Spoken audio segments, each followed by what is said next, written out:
বছর পরে একদিন তারা ডাক দিছিলাম, আচ্ছা। তোমার সাথে কিছু কথা ছিল, শুনবা? না, শোনার কাম তো শেষ, হ্যাঁ। এখন আর শোনাশুনি দরকার নেই। আচ্ছা, পরে তুই মনে করেন আমি বাইতে বেরিয়ে যাবো। তাইলে মনে হয় যে সে যদি আপনাকে গ্রহণ করতো আপনার জীবনটা এরকম হইতো না, না? না,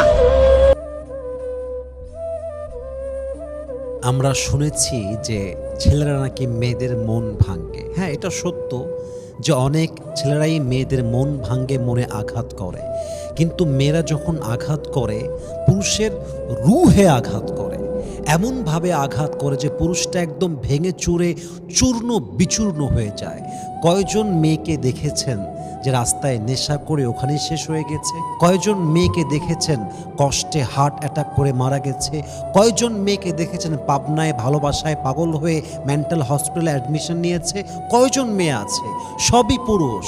হার্ট অ্যাটাক করে কারা বেশি মারা যায়? পুরুষরা মারা যায়। পাবনায় কাদের সংখ্যা বেশি? পুরুষদের সংখ্যা বেশি। পাগল হয়ে নেশা করে কারা বেশি?